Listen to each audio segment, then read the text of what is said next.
What's up, y'all? Similar to the thing, if you ever saw our Microsoft Woodbox video, doing the same thing with the GameCube. Going to do it with a actual DOL 101 board with a single video coming out of the back. We're going to do the digital conversion kit on this, just so that way I can actually use some better quality coming out, waiting on those parts to show up. But what we've done so far with the board itself is just standard. The reason why I'm going with the 101 is because the actual power chip is built into the board and it's not a separate circuit board down underneath. So all we really need to do is take our power connection from here and get that up to the actual on-off switch. What we have done is actually removed the serial 1 port and the high-speed port off of the bottom, and that's mostly just so we can get this to sit flatter. So we plan on doing a Pico boot install on this, and are actually going to be using the GameCube to SD card adapter. I've already tested this to make sure we actually could boot off of it. So that would be permanently mounted into the front. Pico boot module down on the other side. That way we can just get this as flat as we possibly can to the bottom and eliminate the height of the CD drive.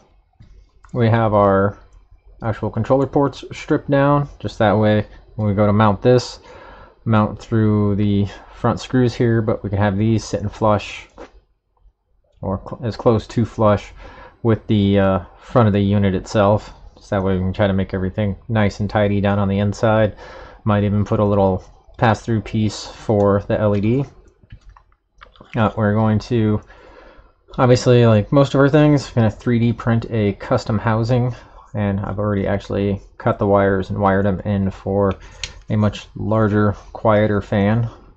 But I'm going to try to get that mounted in there. We will get the power switch somewhere back in this area. We just got a couple of exposed contacts down on the bottom of it, which is why we're going to go through and do a 3D printed bracket for this. What I'm hoping is do the 3D printed bracket. We can pop that in somewhere about right here and have the same bracket that's going to hold the fan in. So that way we just blow air straight down, put 2 vents on the side. Maybe do the GameCube logo above the fan. Might later on change this out with a RGB fan maybe, just to light that up.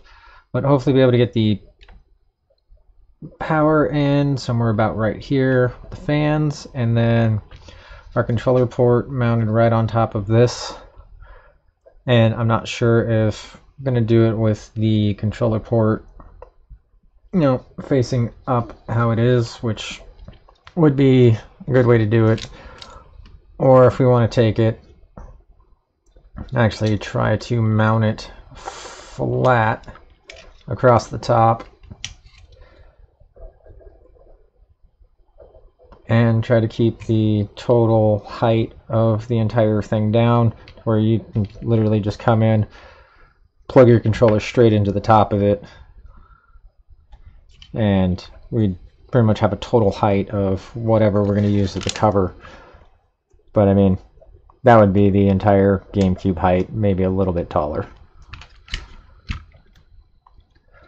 Anyways, that's the idea behind this. So coming up in the next couple of weeks, we'll get some videos out about the progress on this. If you got any ideas, comments, questions, just stick them in the description down below. And thanks for stopping in, and have a good night.